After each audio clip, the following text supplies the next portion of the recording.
بسم الله الرحمن الرحيم وإذ قلنا للملائكة اسجدوا لآدم فسجدوا إلا إبليس كان من الجن ففسق عن أمر ربه أفتتخذونه وذريته أولياء من دوني وهم لكم عدو بئس للظالمين بدلا ما أشهدتهم خلق السماوات والأرض ولا خلق أنفسهم وما كنت متخذ المضلين عضدا ويوم يقول نادوا شركائي الذين زعمتم فدعوهم فلم يستجيبوا لهم وجعلنا بينهم موبقا ورأى المجرمون النار فظنوا أنهم مواقعوها ولم يجدوا عنها مصرفا صدق الله مولانا العظيم الصلاة والسلام عليك يا سيدي يا رسول الله الصلاة والسلام عليك يا سيدي يا حبيب الله الصلاة والسلام عليك يا سيدي يا شفيع المذنبين وعلى آلك وأصحابك يا سيدي يا رحمة للعالمين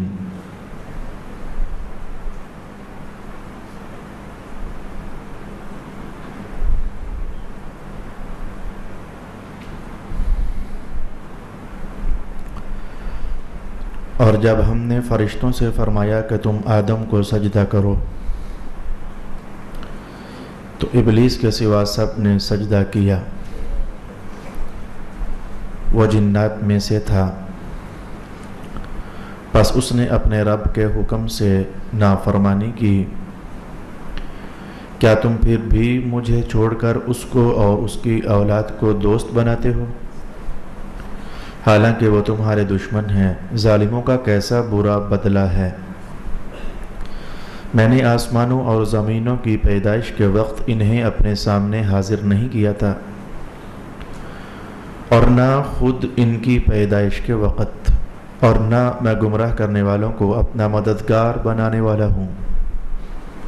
اور جس دن وہ فرمائے گا ان کو پکارو جو تمہارے خیال میں میرے شریک تھے، سو وہ ان کو پکاریں گے اور وہ ان کی پکار کا جواب نہیں دے سکیں گے، اور ہم ان کے درمیان ہلاکت کی ایک جگہ بنا دیں گے، اور مجرم دوزخ کو دیکھ کر سمجھ لیں گے کہ وہ اسی میں جھونکے جانے والے ہیں، اور وہ اس سے نجات کی کوئی جگہ نہیں پائیں گے۔ صدق اللہ مولانا العظیم۔ تلاوت کردہ آیت کریمہ میں پہلی بحث جو ائمہ تفسیر نے ارشاد فرمائی اس کا تعلق کچھ گزشتہ مضامین کے ساتھ ہے۔ پچھلے سبق میں ہم نے دیکھا کہ دو بھائی تھے بنی اسرائیل کے، صرف اتنا ہی کہنا اشارے کے لیے کافی ہے۔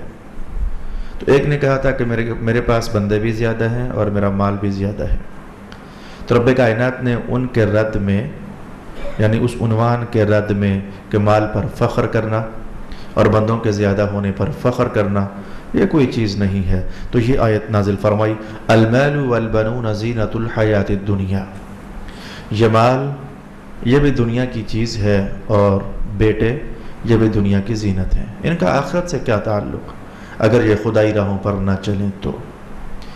اب میں چاہوں گا کہ جیسے وہ ایک بات آئی تو جواب میں رب کائنات نے فرمایا کہ یہ تو بڑا برا سا عنوان ہے کہ بندہ مال پر فخر کرنے لگ جائے، بندوں کے زیادہ ہونے پر فخر کرنے لگ جائے، بیٹوں کے زیادہ ہونے پر فخر کرنے لگ جائے، یہ کوئی چیز ہے کہ بندہ ان پر فخر کرے؟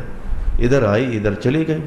اچھا، ایسے ہی جو آیت آج ہم نے پڑھی گزشتہ عنوان میں سورۃ الکہف میں کچھ اسباق پہلے چلے جائیے تو مکہ کے رئیس آئے تھے رسول پاک علیہ السلام کی خدمت میں، انہوں نے آ کر کہا تھا کہ ہم جب آتے ہیں تو گھن آتی ہے ہمیں، جب ہم بلال کو آپ کے پاس بیٹھا دیکھتے ہیں، سہیب کو آپ کے پاس بیٹھا دیکھتے ہیں، ان غریب صحابہ کو آپ کے پاس بیٹھا دیکھتے ہیں، چیتھڑا پوس ہیں، پرانے کپڑے پہنے ہوئے ہیں، جیسے خوشبوئیں ہمیں میسر ہیں انہیں نہیں ہیں، تو بس انہیں آپ اٹھا دیا کریں، ہمارے پاس سے انہیں اٹھا دیا کریں، ہم کہاں اور یہ کہاں۔ مولا کائنات نے قرآن کا اپنا انداز ترتیب ہے، جب جو عنوان جہاں چاہے اللہ رب العالمین بیان فرما دیتا ہے، پھر ڈھونڈنا کہ اس بات کا تعلق تو اس کے ساتھ ہے، پھر اس کے لیے اللہ نے خاص بندے پیدا فرمائے جو بتاتے ہیں کہ یہ بات ادھر جڑتی ہے، یہ بات ادھر جڑتی ہے، یہ بات ادھر جڑتی ہے۔ انہوں نے کہا کہ ہم کہاں اور یہ غریب کہاں۔ مولا کائنات نے فرمایا کہ اس طرح کی ایک کہانی پہلے بھی چلی تھی، تو میں ان دونوں کہانیوں اس کہانی کا نتیجہ نہ بیان کروں؟ پہلے بھی کبھی یہ کہانی چلی تھی، بڑے سال گزرے۔ مولا کائنات کون سی کہانی؟ میں اذ قلنا للملائکۃ اسجدوا لآدم فسجدوا الا ابلیس۔ میں وہ کہانی چلی تھی، ہم نے اپنے پیارے سے آدم بنائے، ہم نے اپنے فرشتوں سے کہا چلو بھائی ان کی تعظیم کرو، ان کا اعزاز بجا لاؤ، ان کا اکرام کرو۔ مولا کیا کریں؟ فرمایا چلیں سجدہ کرو ان کے سامنے۔ تو اس موقع پر بھی ایک تھا جو اکڑ گیا تھا، سیم کنڈیشن ایسی ہی تھی، الا ابلیس شیطان۔ تو اس نے کہا تھا کہ اے میرے مولا میں اسے سجدہ کروں، میں آگ سے بنا، یہ مٹی سے بنا، کہاں میں کہاں یہ۔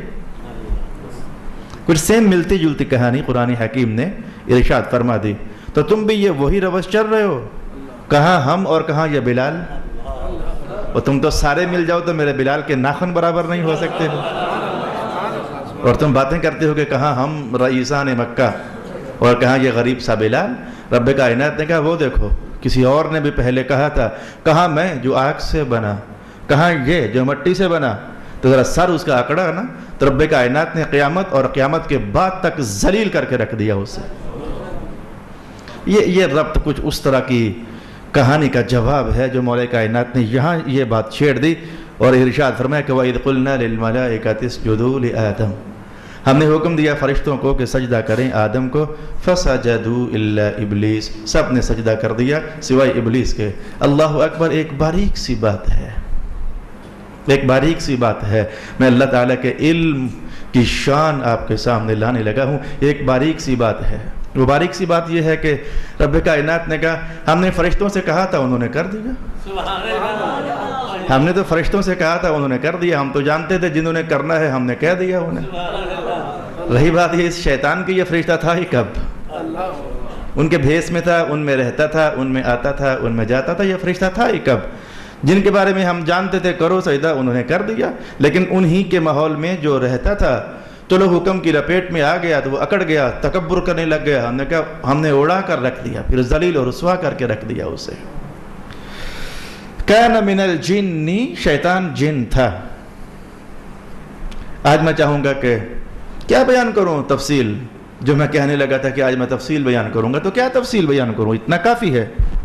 یہ اختلاف چلتا ہے پبلک کے اندر، شیطان فرشتہ تھا کہ جن تھا، اگرچہ ہمیں اس سے کیا لگے، وہ جو بھی تھا عبرت کا نشان تو تھا، ہمیں تو اسے عبرت کا نشان ہونے کے حوالے سے دیکھنا ہے کہ کرنے والے کا کام ٹھیک نہیں ہوتا، مارا جائے نا جب اللہ کی پکڑ آ جائے پھر وہ چھوٹنا اس کے لیے مشکل ہو جاتا ہے، اکڑ کرنے والے کے لیے ہمارے لیے اتنا کافی تھا۔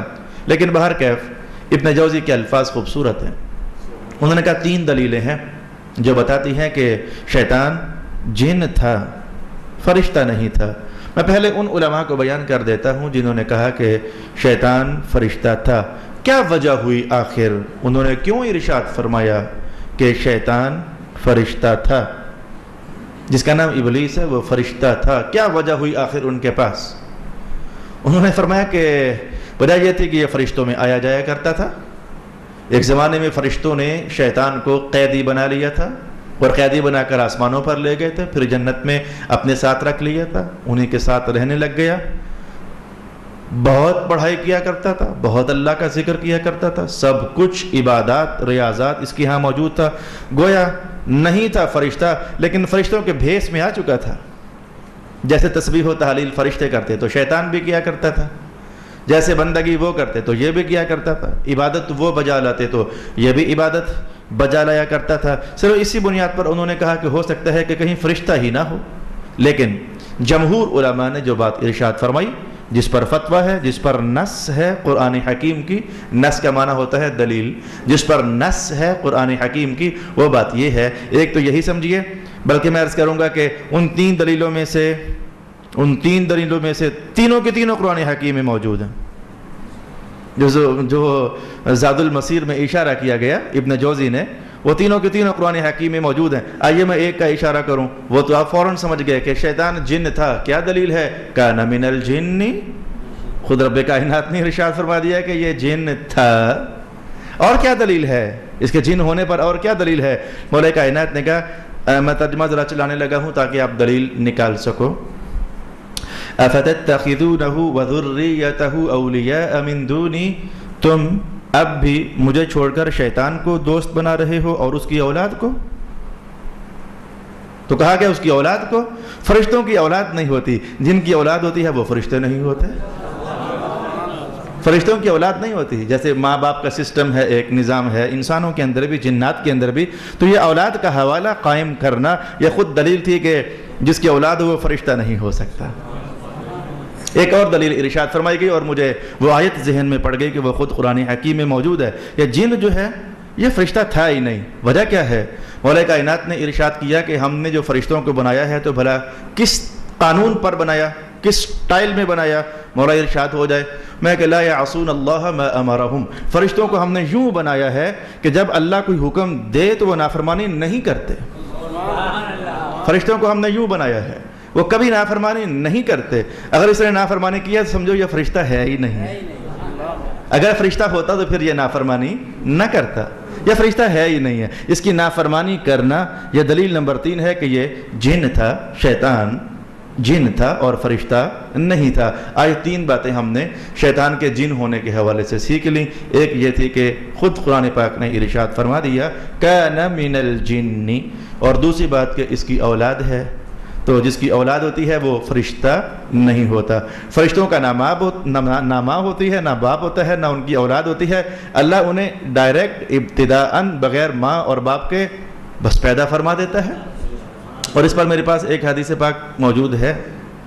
فرشتے اللہ جیسے بھی چاہتا ہے، مختلف رنگ ہیں، پیدا ہوتے رہتے ہیں، لیکن ایک فرشتہ ایسا ہے کہ جس کی اللہ رب العالمین نے ڈیوٹی لگائی ہوئی ہے. وہ غسل فرماتا ہے، وہ فرشتہ غسل فرماتا ہے. بہت بڑا عالی مقام، عالی شان فرشتہ ہے. اس کی اللہ تعالیٰ نے ڈیوٹی لگائی ہے وہ غسل کرے. جب وہ غسل کر کے اپنے پر چھنڈتا ہے اور جھاڑتا ہے تو جتنے قطرے ٹپکتے ہیں ہر قطرے کو اللہ فرشتہ بنا دیتا ہے. فرشتوں کی تخلیق کا ایک نظام میرے پاس یہ ہے. تو یوں پیدا ہونے کے لیے ماں باپ تو پھر نہ ہوئے نا، اور پھر یوں پیدا ہونے کے پھر ہم یوں تو نہیں کہیں گے نا کہ یہ کسی کی اولاد لگتی ہے. تو لہذا جنات کے ہاں اولاد ہوتی ہے اور فرشتوں کے ہاں اولاد نہیں ہوتی. وَإِذْ قُلْنَا لِلْمَلَائِكَةِ اسْجُدُوا لِآدَمَ فَسَجَدُوا إِلَّا إِبْلِيسَ. اب یہاں سے ایک چھوٹی سی کہانی جو ہے گہری، کہنے میں چھوٹی سی ہے، ہم سیکھ لینا چاہیں گے کہ ہمارے سامنے 2 فریق ہوئے. ایک فریق ہوا فرشتے اور ایک فریق ہوا شیطان. ایک فریق ہے فرشتے اور ایک فریق ہے شیطان. آج آپ دیکھیے گا کہ بھلا کہ آپ کا ان دونوں میں سے کسی کے ساتھ لنک ہے یا کہ نہیں. میں کہانی کہہ دیتا ہوں، آپ خود دیکھیے گا کہ آپ کا لنک فرشتوں والی جماعت کے ساتھ ہے یا آپ کا لنک شیطان والی جماعت کے ساتھ ہے. فوراً دیکھیے گا فرق کہاں سے آئے گا. مولا کائنات نے کہا سجدہ ہے تو فرشتے، سجدہ نہیں ہے تو شیطان. یہ تو صاف سا بیان ہے قرآن حکیم کا. سجدے ہیں تو فرشتے، سجدے نہیں ہیں تو شیطان. یہ اصل کہانی تھی. تو ہم دیکھ لیتے ہیں اگر زندگی میں سجدے نصیب ہوئے تو تعلق فرشتوں کے ساتھ، نسبت فرشتوں کے ساتھ، اور اگر سجدوں کی نعمت سے محروم ہیں تو تعلق شیطان کے ساتھ. اور اس کہانی کے سچا ہونے میں کیا شک ہے، اس کہانی کے سچا ہونے میں کیا شبہ ہے. تعلق بندے کے باہر کیف اسے فائدہ بھی دیتے ہیں اور تعلق بندے کے باہر کیف اسے نقصان بھی دیتے ہیں. یہ دوسری بات تھی جو کہ آج کی نشست میں میں نے آپ کے لیے کہنا چاہیے. یا تیسری بات، کان من الجن ففسق عن امر ربہ. یہ جن تھا اور اپنے رب کے حکم سے فسق کر بیٹھا. اب چوتھی بات میں آپ ابلغ کے لیے نہیں، علماء کو ہلکا سا اشارہ کرنا چاہوں گا۔ لفظ فسق کا معنی میں نے کئی بار آپ کی خدمت میں بیان کیا، حتیٰ کہ لگتا ہے کہ گزشتہ جمعۃ المبارک کی نشست میں بھی میں نے بیان کیا تھا فاسق کو فاسق کیوں کہتے ہیں۔ تو ایک زمانے میں میرے پاس حوالہ ایک تفسیر کا تھا، میں نے کبھی اس کا حوالہ نہ دیا، وہ تفسیر کا مصنف اس لائق نہیں تھا کہ اس کی تفسیر کا حوالہ دیا جاتا۔ کئی لوگوں نے طبع آزمائی کی ہے، قرآن حکیم پر بولے ہیں، لکھا ہے انہوں نے، تو وہ بندہ ایسا تھا کہ وہ حوالہ دینے کے لائق نہیں تھا۔ بنیادی طور پر اس نے رسول پاک علیہ السلام کی حدیث کا انکار کیا تھا۔ اس نالائق نے کہا تھا کہ میں قرآن کو سمجھوں گا لیکن اپنی سوچ سے سمجھوں گا، اپنی سمجھ سے سمجھوں گا، میں نبی پاک علیہ السلام کی حدیث کو نہیں مانتا کیونکہ حدیث کا وجود نہیں ہے۔ وہ بندہ اس لائق تھا، میں نے کبھی اس کا نام ہی نہ لیا۔ لیکن آج میرے پاس ایک اور حوالہ قائم ہو چکا ہے، میں حوالہ صرف اہل علم کی نظر کرنا چاہوں گا۔ یہ فاسق یہ ہوتا ہے، جو معنی بھی میں نے بیان کیا تھا، اسے آپ زاد المسیر میں ابن جوزی کے ہاں پڑھ سکتے ہو، اور اس وقت میرے سامنے موجود ہے، اور یہ جلد نمبر 3 ہے، ابن جوزی کی جلد نمبر 3 ہے، جز نمبر 5 ہے، تو اس کے اندر فسق کا وہ معنی جو ڈیٹیل سے میں نے کئی بار آپ کو بیان کیا وہاں پڑھا جا سکتا ہے۔ اگلی بحث کی طرف ہم بڑھنا چاہیں گے۔ فرمایا افتتخذونہ وذریتہ اولیاء من دونی، اس میں زبردست تعریض ہے، اس میں زبردست تعریض ہے۔ جیسے ہم کئی موقعوں پر، یار میں تیری خاطر صبح سے لے کر شام تک دھوپ میں سڑتا رہا اور تجھے پرواہ ہی نہیں۔ انسانی دنیا میں کچھ جملے ہوتے ہیں، وہ کچھ احساس بیدار کرنے کے لیے بولے جاتے ہیں جو چوٹ کا معنی رکھتے ہیں اپنے اندر، اور انسانی ضمیر پر ایک دستک کا معنی رکھتے ہیں۔ اب ذرا دھیان کیجئے گا، یار میں تیری خاطر صبح سے لے کر شام تک انتظار کرتا رہا اور تجھے فکر ہی نہیں، تو آیا ہی نہیں، حد ہو گئی یار تیری۔ یہ ایک جملہ میں نے پھر سے بول دیا تاکہ ہم سمجھیں کہ کون سا مفہوم اس جملے سے ہم لیتے ہیں۔ آئیے کچھ انداز مولا کائنات کا اپنا سا۔ ارشاد فرمایا کہ تمہارے ابا جان کو اس نے سجدہ نہ کیا، تمہارے باپ کو اس نے سجدہ نہ کیا، تمہارا باپ تھا، تم سب اپنے ابا جان کی پشت میں تھے، تو تمہاری خاطر میں نے اس کو دشمن بنایا، جنت سے نکالا، تمہاری خاطر میں نے اس کو دشمن بنا دیا، جنت سے نکال دیا، محروم کر دیا، لعنتیں ڈال دی اس پر۔ افتتخذونہ، پھر بھی تم مجھے چھوڑ کر اسے دوست بنا رہے ہو۔ اب اس سے بڑھ کر میں کیا آپ کو بیان کروں؟ قرآن کا انداز ہی کافی ہے، قرآن کی تعریض میں جو زور ہے، یہ زور کافی ہے ضمیر کو دستک دینے کے لیے۔ مجھے چھوڑ کر تم پھر، اللہ اکبر، مجھے چھوڑ کر، اس پر ایک باریک اور خوبصورت بحث ہے۔ مجھے ترجمہ غور کیجئے، افتتخذونہ وذریتہ اولیاء، مجھے چھوڑ کر اسے دوست بنا رہے ہو۔ ہم میں سے کوئی مسلمان بھی بولنے کے لیے اور ماننے کے لیے تیار نہیں کہ شیطان ہمارا دوست ہے۔ مجھ سے پوچھو، میں کہوں گا میرا دوست نہیں ہے، آپ سے پوچھو آپ بھی کہو گے میرا دوست نہیں ہے، کسی شرابی ترین بندے سے پوچھو وہ بھی کہے گا میرا دوست نہیں ہے، گندے لفنگے ترین انسان سے پوچھو تیری شیطان سے دوستی ہے، وہ کہے گا میری دوستی بھی نہیں ہے۔ کافروں سے تو پوچھنے کا مطلب ہی نہیں، کیونکہ یہ بحث، یہ تعریض، یہ حکم یہ مسلمانوں کے نام ہے، تمہاری خاطر، اور تم پھر اسی کے ساتھ دوستی۔ تو اب ہم میں سے کوئی بھی ماننے کے لیے تیار نہیں ہے کہ ہماری شیطان کے ساتھ دوستی ہے، تو پھر یہ قرآن حکیم کا یہ کہنا، یہ کس کھاتے میں جائے گا کہ تم نے اسے دوست بنا لیا پھر ہمیں چھوڑ کر؟ حالانکہ ہم میں سے کوئی بھی ماننے کے لیے تیار نہیں کہ شیطان ہمارا دوست ہے، بولنے کے لیے تیار نہیں کہ شیطان ہمارا دوست ہے۔ پھر اس جملے کو ہم کس سینس میں سیکھنا چاہیں گے؟ میں بعض اوقات جیسے عربی کتابوں کا حوالہ ہوتا ہے تو ایسے ہی اردو کتابوں کا بھی تو حوالہ ہی ہوتا ہے۔ میں اس وقت آپ کے سامنے ایک جملہ لانے لگا ہوں مفتی محمد احمد یار خان صاحب نعیمی کا۔ آپ نے ارشاد فرمایا کہ دیکھو، یہ دوستی زبان سے بولنے سے نہیں ہوتی، دوستی آزمانے سے ہوتی ہے۔ اوکے ویلے کام آیا کہ نہ آیا، بات مانی کہ نہ مانی، میرے ساتھ چلا کہ نہ چلا، میرا ہم سفر ہوا کہ نہ ہوا، میرا ہم پیالہ ہوا کہ نہ ہوا، میرا ہم نوالا ہوا کہ نہ ہوا، کہنے سے دوستیاں نہیں ہوتی ہیں۔ کئی لوگ ایسے آپ کی زندگی میں آئے ہیں جنہوں نے کہا، آپ سے پیار کے وعدے کیے، قسمیں اٹھائیں، اگر علماء طبقہ ہے تو چلو ان کے ہاتھ چومے، بڑا بڑا کچھ کیا، لیکن وہ دوست نہیں تھے۔ علماء کے چلیں چھوڑ دیں، کہیں میری گفتگو سننے والا کوئی اپنے ہی اوپر ہی سے نہ لگا لے کہ مجھے کہا جا رہا ہے، تو ہر انسان کی زندگی میں ایسے تو کئی لوگ ہیں جو دوستی کا دم بھرتے ہیں، وعدے کرتے ہیں، جینے مرنے کی قسمیں اٹھاتے ہیں۔ نوجوانوں تمہیں تو پتہ ہے نا کہ جینے مرنے کی قسمیں کون کہاں کس موڑ پر کھائی جاتی ہے، تو جینے مرنے کی قسمیں لیکن وہ دوست نہیں ہوتے ہیں۔ تو فرمایا کہنے سے دوستی نہیں ہوتی، نبھانے سے دوستی ہوتی ہے۔ تو فیصلہ کرو کہ تم نے کہا تو ہے کہ ہم شیطان کے دوست نہیں ہیں، محمد مصطفیٰ کے غلام ہیں، ہماری محبت ادھر جا رہی ہے، لیکن کہنے سے نہیں، دیکھنا یہ ہے کہ نبھائی کن کے ساتھ ہے، نبھائی کن کے ساتھ ہے۔ اگر نبھائی ہے رسول پاک علیہ السلام سے تو مبارک ہو جائے، تمہاری محبت واقعی ادھر ہے، اور اگر کہا ہے کہ محبت رسول اللہ سے لیکن نبھائی نہیں، نبھائی شیطان کے ساتھ ہے، تو دوستی ہی ہوئی، اور کسے کہتے ہیں دوستی؟ اور یہ معنی سیکھنے میں آپ سمجھ رہے ہیں کہ یہ بالکل کھری سی تو کہانی ہے، کوئی بھی اس میں ابہام نہیں ہے، کوئی بھی اس میں مشکل اور پیچیدہ بات نہیں ہے کہ ہم سمجھ نہ سکیں۔ ارشاد گرامی ہوا اچھا ہمیں چھوڑ کر تو ان کے ساتھ دوستی، یاد رکھنا دوستی کی پرکھ نبھانے کے ساتھ ہوتی ہے، کہنے کے ساتھ نہیں ہوتی ہے۔ وگرنہ حضرت علی المرتضیٰ مولا مشکل کشا رضی اللہ تعالی عنہ کا ایک گلی میں ایک صاحب نے ہاتھ چوما تھا، تو آپ نے ہاتھ زور سے جھٹک دیا تھا، او منافق، خدا کے دشمن، یہ ہاتھ نہ چوم۔ ہاتھ تو وہ چوم رہا تھا۔ یاد رکھنا ہمیشہ گلے میں پھولوں کے ہار ڈالنے والے دوست نہیں ہوا کرتے۔ اگر یہ بات جان کر جیو گے تو کئی موقعوں پر زخم کھانے سے بچ جاؤ گے۔ کوئی آ کر چلا جائے گا آپ کی زندگی سے، آپ کو غم نہیں ہوگا، جانتے ہوگے کہ ہم نے قرآن سے پڑھا ہوا تھا کہ ہر کہنے والا دوست نہیں ہوتا بلکہ نبھانے والا دوست ہوتا ہے۔ کہنے کے منافقین نے کیا کم کہا کہ ہم غلام ہیں رسول اللہ کے۔ اگر کہنے پر ہی سارے فیصلے ہوتے تو کچھ فیصلے ہیں جو بول پر ہیں، جیسے ایمان لانے والا فیصلہ ہے، لیکن میں بات کر رہا ہوں دوستی کی اور نبھانے کی، وفاؤں کی۔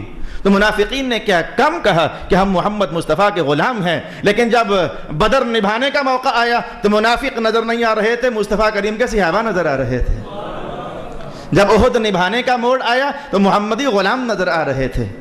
جب خیبر نبھانے کا موقع آیا تو مصطفی شیر نظر آ رہے تھے۔ اور وقت گزرتا چلا گیا تو یہ کہنے میں بھی تو کوئی بات نہیں ہے، جب کربلا نبھانے کا وقت آیا، دیکھا جا سکتا ہے جب کربلا نبھانے کا وقت آیا، یہ تاریخ کے روشن مینار، یہ روشن نشان ہمارے لیے یہ بہر کیف ایک راستہ کھولتے ہیں کہ دوستی کہنے کا نام نہیں ہوتا، نبھانے کا نام ہوتا ہے۔ تو رب کائنات نے کہا اچھا ہم نے تمہاری خاطری سے دشمن بنا دیا، ہم نے تمہاری خاطر جنت سے نکال دیا، تو تم پھر بھی ہمارے ساتھ نہیں، ہمارے حبیب کے ساتھ نہیں، اس کے ساتھ نبھائیاں کر رہے ہو، ہمیں چھوڑ کر ان کے ساتھ دوستیاں لگا رہے ہو۔ افتتخذونہ وذریتہ اولیاء من دونی۔ اچھا سمجھ آئی کہ میں اگلی بحث کی طرف بڑھ جانا چاہوں گا۔ تعریض مکمل ہوئی، میں نے سبق کے لیے آپ کے ذہنوں پر دستک دی، اب ہم اگلے مضامین کی طرف بڑھ جانا چاہیں گے۔ یوں لگا کہ شیطان کی اولاد ہوتی ہے، یوں لگا کیا بلکہ ہوتی ہے۔ قرآن حکیم نے کہا نہیں وذریتہ، شیطان بھی ہے اور شیطان کی اولاد بھی ہے۔ آج میں آپ کو چاہوں گا، ویسے اتفاق ایسا ہوا کہ میں کہیں ایک جگہ درس حدیث دے رہا تھا تو طلب میں یہ بات ہوئی کہ میں کیوں نہ شیطانیت کے وہ کارنامے، یعنی شیطان کہاں کہاں کہاں کہاں کہاں کہاں کیسے کیسے کیسے کیسے بندوں کو گمراہ کرنے کا پلان کرتا ہے، میں ذرا وہ حدیثیں تو اکٹھی کروں۔ اکٹھی میں نے کیا کرنی ہے، امام سیوطی نے کی ہوئی ہیں، میں ذرا آپ کے سامنے تو لاؤں۔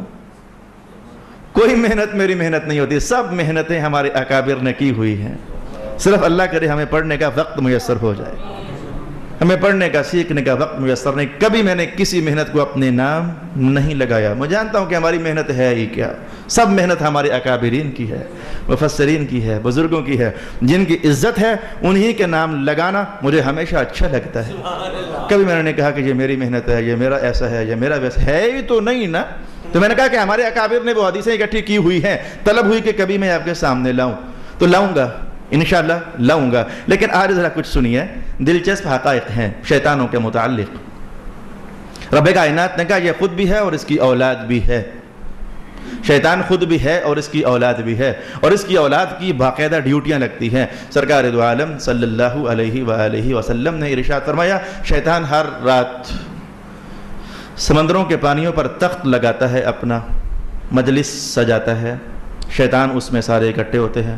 شیطانوں کی مجلس میں شیطان ہی اکٹھے ہوں گے، شیطان سارے اکٹھے ہوتے ہیں۔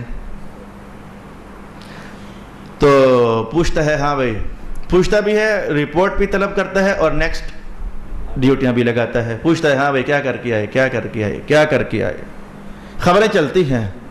میں نے ایک کو نماز سے روکا، ایک کو روزہ رکھنے سے روکا، کسی نے کہا میں نے مال خرچ کرنے سے روکا، کسی نے کہا کہ میں نے میاں بیوی میں لڑائی ڈلوا دی، کسی نے کہا میں نے مذہب سیکھنے سے روکا۔ جتنی ڈیوٹیاں ہوتی ہیں وہ ساری کارروائیاں چلتی ہیں، اگلی ڈیوٹیاں لگ جاتی ہیں۔ تو پہلے میرے پاس یہ الفاظ تھے حدیث پاک کے کہ رسول پاک علیہ السلام نے فرمایا کہ شیطان کی نظر میں کوئی خاص بندہ ہوتا ہے جو اللہ کے راستے میں مضبوط ہوتا ہے، تو اس پر اس کی نظر ہوتی ہے، اسے گرانا چاہتا ہے، تو وہ سمجھتا ہے کہ یہ چھوٹے موٹے شیطانوں کا کام نہیں ہے، وہ اس کو گرانے کے لیے چیلنج نما بات کرتا ہے اور پوچھتا ہے ہاں بھائی تم میں سے کون ہے جو اسے گرائے، جو اسے بہکائے، جو اسے ذلیل و رسوا کر دے، کون ہے تم میں سے؟ کوئی بھی اٹھنے کی ہمت نہیں کرتا سوائے دو شیطانوں کے۔ وہ کہتے ہیں ہم کریں گے، شیطان انہیں کہتا ہے کہ تمہیں 1 سال کی مہلت ہے، دونوں لگ جاؤ۔ تو اس سے پہلے میرے پاس یہ رپورٹ تھی حدیث پاک کی، یہ خبر شریف، رپورٹ تو نہیں، یہ خبر شریف میرے پاس اس حوالے سے تھی کہ ایک بندے پر 2 شیطانوں کی ڈیوٹی بھی لگ جاتی ہے۔ لیکن آج میں حضرت قتادہ کا قول پڑھ کر آیا جسے زاد المسیر میں نقل کیا گیا، آپ نے فرمایا کچھ بندگان خدا ایسے بھی ہوتے ہیں کہ جن کو ذلیل و رسوا کرنے کے لیے، گرانے کے لیے قبیلہ مدر میں جتنے لوگ ہوتے ہیں اتنے شیطان اکٹھے ہو کر اس پر حملہ کرتے ہیں تاکہ کسی طریقے سے انہیں گرا دیا جائے۔ اتنے لوگ اکٹھے ہو کر، اتنے شیطان اکٹھے ہو کر بھی تو ان پر حملہ کرتے ہیں۔ اگر پڑھنا چاہو تو یہ یزیدی سارے شیطان ہی تو تھے، اور کیا تھا؟ اس مثال کو کبھی ہم فراموش نہیں کر سکتے قیامت تک۔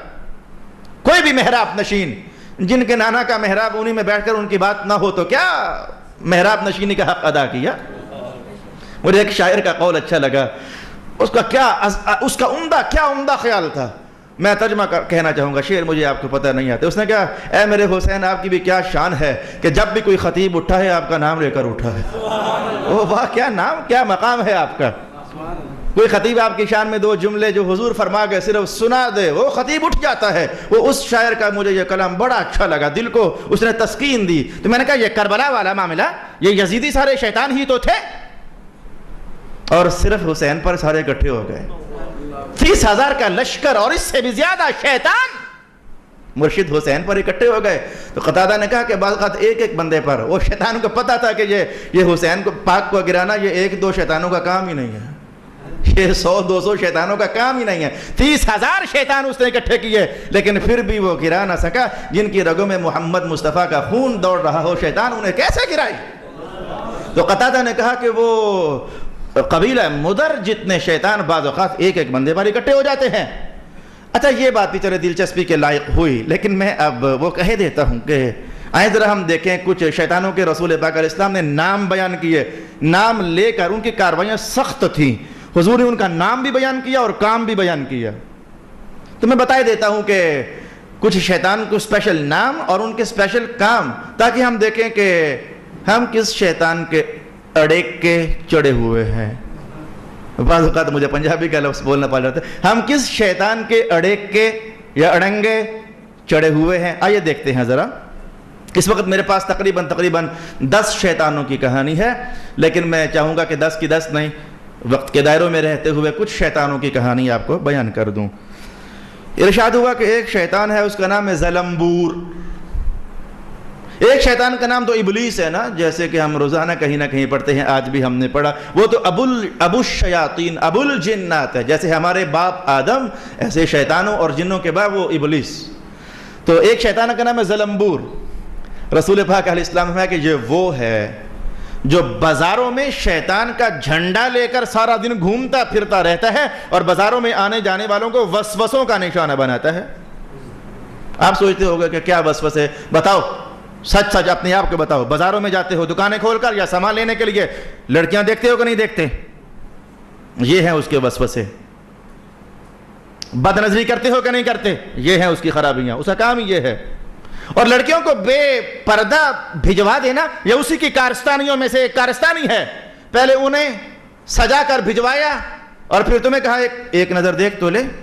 تو فرمایا کہ یہ ایک شیطان ہے زلمبور، وہ سارا دن بازاروں میں یہ کام کرواتا ہے، شیطان کا جھنڈا اٹھا کر جھنڈا اٹھانے کا حق ادا کرتا ہے۔ آگے بڑھ جائیے، فرمایا کہ ایک شیطان ہے، اس کا نام ہے سبر، سے بے رے سبر۔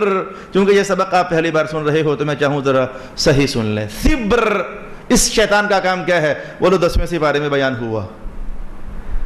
یہ پہلے گناہوں پر آمادہ کرتا ہے. جب بندہ صحیح پھنس جاتا ہے نا، نہ ادھر کا رہا نہ ادھر کا، تب یہ کہتا ہے انا بریء منکم انی ارا ما لا ترون انی اخاف اللہ واللہ شدید العقاب. یہ تب اعلان کرتا کرتا بھاگ جاتا ہے، بھائی میرا تمہارے ساتھ کوئی تعلق نہیں، میں جو دیکھ رہا ہوں تم نہیں دیکھ رہے، اللہ کا عذاب بڑا سخت ہے، میں تو جا رہا ہوں. بھائی بندہ ادھر پھنسے گا، پھنسا رہ گیا. اس شیطان کا کام یہ ہے کہ بندوں کو ایسی میٹھی راہیں دکھانا جو ہلاکت کی منزل پر پہنچاتی ہے. جب بندہ عین ہلاکت کے موڑ پر جا پہنچا، کسی نہ کسی گناہ کے حوالے سے، خاص کر کے نوجوان طبقہ خود سمجھے، یہ تمہاری عشق اور معشوقیاں یہ تمہیں کسی ایسے موڑ پر پہنچا کر کہتا لو میاں، وہ سمجھتا کہ اب یہ پھنس گئے، اب یہ نکلنے والے نہیں ہیں، میں تو اب جا رہا ہوں. انی بریء منکم، یہ میں نے ایک مثال کہی نوجوانوں کی، یہ ہمارے ساتھ بھی چمٹتا ہے. اب یہ تمام مسلمانوں کو کہیں نہ کہیں اس نے جکڑا ہوتا ہے. صرف نوجوان ہی نہیں، بوڑھے بھی سمجھیں. ہر انسان کی زندگی میں کئی بار ایسا موڑ آیا ہوگا، ہائے اب میں کیا کروں، نہ ادھر کا رہا نہ ادھر کا رہا، کام غلط ہوتا ہے، نہ ادھر کا رہا نہ ادھر کا رہا ہوتا. جان جاؤ کہ جب پیچھے کاروائی صبر کی چل رہی ہوتی ہے، یہ اس کی ڈیوٹی ہی یہ ہے کہ یوں کسی کو بہلا پھسلا کر وہاں تک ایک بار لے جاؤ جہاں سے بچنے کا راستہ نہیں ہے، بس یہ پھر بھاگ جاتا ہے. فرمایا کہ صبر وہو صاحب المصائب، یہ لوگوں کو مصیبتوں میں دھکیل دیتا ہے. آگے چلیے، والاعور صاحب الریا، ایک شیطان ہے اس کا نام ہے اعور، اور اس کا کام صرف یہ ہوتا ہے کہ اگر کسی نے 100 روپیہ دے دیا، مولوی صاحب اعلان کرو کہ حاجی محمد فلانے صاحب نے 100 روپیہ دیا ہے، وہ اعلان کرواتا ہے، ریاکاریاں کرواتا ہے، نمازیں لوگوں کے سامنے کسی اور سٹائل کی پڑھواتا ہے، اندر کھاتا ہے کسی اور سٹائل کی پڑھواتا ہے، لوگوں کے سامنے تسبیحاں چلواتا ہے. یعنی وہ ریاکاری جس وجود میں بھی ہے، کسی نہ کسی انداز میں، عالم ہے تو اس کو ریاکار بنا دیا. لوگ سمجھیں کمال علم ہے، سمجھ جاؤ کہ آپ سمجھ جاؤ، دانا بنو کہ کہیں تمہیں کسی موڑ پر یہ چمٹا تو نہیں ہوا، تم نے کوئی عمل خیر کیا تو یہ دل میں خیال ڈال رہا ہو یار کسی کو پتہ نہیں چلا تو کیا فائدہ اس نیکی کرنے کا، کیا فائدہ، کسی کو پتہ تو چلا نہیں ہے. کہیں کسی نہ کسی موڑ پر یہ تمہیں کھڑا مل تو نہیں رہا، اگر مل رہا ہے تو جان جاؤ تمہیں اعور چمٹ گیا. جیسے جنات چمٹتے ہیں، شیطان بھی بندوں کو چمٹ جاتے ہیں، تمہیں اعور چمٹ گیا. آگے بڑھ جائیے. ومسوت، اب بتاؤ یہ شیطان تو ہر محلے میں رہتا ہے. میں نے ہر محلہ ہی کہا، ہر بندہ نہ کہا، کہیں ناراض نہ ہو جانا. مسوت، آپ آؤ میں آپ کو بتاؤں اس شیطان کا کام کیا ہے. ایک بار عبارت سن لیجئے. صاحب الاخبار یاتی بها فیطرحها على افواہ الناس فلا یوجد لها اصل. فرمایا کہ یہ جو مسوت ہے نا، مسوت یہ آپ کی زندگی میں کئی بار ایسا ہوا ہے نا، اگر آپ عالم ہو تب بھی، عالم نہیں ہو تب بھی، جس فیلڈ میں بھی ہو تب بھی، ایک بات آپ نے کہیں ہی نہیں ہوتی، آپ کے خواب و خیال میں بھی نہیں ہوتی، لیکن لوگ آپ کے متعلق کہہ رہے ہوتے ہیں یہ تو ایسا ہے. آپ کو پتہ بھی نہیں ہوتا، آپ نے کہیں بھی نہیں ہوتی، آپ کے خواب و خیال میں بھی نہیں ہوتی. ایک کام آپ نے کیا بھی نہیں ہوتا، برا آپ نے کیا بھی نہیں ہوتا، آپ کو پتہ بھی نہیں ہوتا، آپ کے کرنے کا ارادہ بھی نہیں ہوتا، لیکن لوگ باتیں کر رہے ہوتے ہیں جناب یہ ایسے کر رہا ہے، یہ ایسے کر رہا ہے، یہ ایسے کر رہا ہے. وہ بات دوسرے تک جا پہنچتی ہے، پھر تیسرے تک جا پہنچتی ہے، پھر 5ویں تک جا پہنچتی ہے. تو تمہارے متعلق غلط ملت باتیں گھڑ کر کے تو اوروں کے منہوں میں ڈال دینا، بات سے بات پھیلتی چلی جاتی ہے. تم پورے شہر میں، پورے علاقے میں، پورے محلے میں بدنام تر ہو جاتے ہو. تم سوچتے ہو کہ اے میرے مولا میں نے تو کچھ بھی نہیں کیا، تو یہ میرے متعلق باتیں کیا چل رہی ہیں. جیسے کہ حضرت المؤمنین سیدہ عائشہ کے بارے میں اسی ظالم نے مدینہ کے ماحول میں منافقوں کی ذریعہ مشہور کر دیا کہ آپ نے نعوذ باللہ العزیز بدکاری کی ہے. قرآن حکیم بولتا ہے اس پر. تو آپ سوچتے مولا میں نے تو کچھ بھی نہیں، تو یہ سارا کیا ہے. تو کئی ایسے اچھے لوگوں کے ساتھ، علماء کے ساتھ، پبلک کے ساتھ، جس فیلڈ میں ہو اسی فیلڈ میں رہتے ہوئے تم نے نہ کچھ کہا، نہ کیا، نہ سوچا، تمہارے متعلق غلط باتیں اڑ گئیں، محلہ محلہ، گلی گلی، شہر شہر، نہ جانے کہاں تک پھیل گئیں. اس کا کام ہی یہ ہوتا ہے مسوت. اس شیطان کا کام ہوتا ہے مسوت، اس کا نام ہے، اور یہ کام کرتا ہے. مسوت اس کا نام ہوتا ہے جو غلط افواہیں لا یوجد لها اصل، جس کی کوئی بنیاد ہی نہیں ہوتی، بات ہوئی نہیں ہوتی ہے، یہ وہ کام کر دیتا ہے. فرمایا کہ وہ داسم، ایک شیطان ہے اس کا نام ہے داسم. اس کا کیا کام ہوتا ہے؟ فرمایا کہ جو بندہ اپنے گھر داخل ہونے لگے اور نہ پڑھے نا بسم اللہ الرحمن الرحیم، تو یہ اس کے ساتھ گھر میں داخل ہو جاتا ہے. جب وہ کھائے تو یہ اس کے ساتھ کھاتا ہے، وہ پیے تو اس کے ساتھ پیتا ہے. یہ وہی کہانی ہے جو آپ نے سنی ہوئی ہے، دو شیطان آپس میں ملے تو ایک موٹا تازہ تھا اور ایک پتلا تھا. یہ اس حدیث کی طرف اشارہ ہے. یہ داسم شیطان یہ گھروں میں داخل ہوتا ہے اس بندے کے ساتھ جو بسم اللہ شریف نہیں پڑھتا. اور میں برا گمان نہیں کرتا، دکھنے میں یہ آ رہا ہے، مشاہدے میں جتنا کچھ آیا وہ یہ ہے کہ اکثر لوگ نہیں پڑھتے گھر میں داخل ہوتے وقت بسم اللہ، تو شیطان بھی داخل ہو رہا ہوتا ہے. تو گھروں کے اندر جو شیطانی کہانیاں، جو وسوسے، جو غیبتیں، جو چغلیاں، کھانا کھاتے ہوئے جو ایک دوسرے کے خلاف باتیں چل رہی ہیں، تو پھر سمجھو کہ کوئی شیطان تمہارے ساتھ گھر میں داخل ہو چکا ہے. میرے استاد گرامی حضرت علامہ سید ریاض حسین شاہ صاحب ایک بار خواتین کو درس حدیث دے رہے تھے. ان کے مرد بھی ساتھ ہی بیٹھے ہوئے تھے، ایک طرف مرد ایک طرف خواتین. تو آپ نے سمجھا رہے تھے کہ گھر کیسے خوشحال ہو سکتا ہے. تو فرمانے لگے کہ مجھے یاد پڑتا ہے کہ ہم میاں بیوی نے کبھی بھی کھانے کے میز پر یا دسترخوان پر بیٹھے ہوں تو کھانے کے دوران یا آگے پیچھے ہم نے کبھی کسی کے خلاف نہ ایک دوسرے کو کہا ہے نہ ایک دوسرے سے سنا ہے. تو زندگی بیت گئی، ہم تو بڑے خوشحال جی رہے ہیں. یہ اگر جب دسترخوانوں پر رشتہ داروں کی کہانیاں چھڑ جائیں، اس کے خلاف باتیں چھڑ جائیں، وہ میاں بیوی سے کچھ کہے، بیوی میاں سے کچھ کہے، اس نے ایسا کر دیا، اس نے ایسا کر دیا، پھر زندگی خوشحال نہیں رہتی ہے. خاموشی سے کیا اچھا نہیں ہے کہ پاکیزہ اور حلال رزق کھا رہے ہو تو اس وقت سوچیں اور باتیں بھی پاکیزہ ہی ہو جائیں. یہ لازمی ہے کہ غیبتیں ہو ہی جائیں اس وقت. اچھا دھاسم جو گھر میں داخل ہو جاتا ہے، اگر بسم اللہ شریف نہ پڑھو تمہارے ساتھ کھاتا ہے، پیتا ہے، موج اڑاتا ہے. ایک شیطان کا نام ہے والہان، جو طہارت میں خرابیاں پیش کرتا ہے. یہ میں نے کئی بار چونکہ بیان کیا تو اس کو نہیں چھیڑتا. ایک شیطان کا نام ہے خنزب یا خنزب.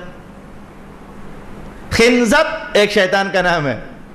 تو حضور فرماتے ہیں کہ ایک صحابی خدمت اقدس میں حاضر اور آ کر کہنے لگے میرے سرکار جب میں نماز پڑھتا ہوں یا جب میں تلاوت کرتا ہوں تو خیالات ادھر ادھر چلے جاتے ہیں بہت سارے. رسول پاک علیہ السلام نے فرمایا کہ یہ خنزب کا کام ہے. یہ شیطان جو خنزب ہے نا، یہ اس کا کام ہے. وہ ایسا کرتا ہے کہ نمازوں میں آ کر تو تمہیں ادھر ادھر لے جاتا ہے، خیالات کو بھٹکا دیتا ہے. تلاوت کرنے لگتی ہو تو نیند جلدی آ جاتی ہے، تو سونے کو دل کرنے لگ جاتا ہے، تو سست ہو جاتے ہو. غلط کام کرو تو گھنٹوں بھی بندہ جاگ لے.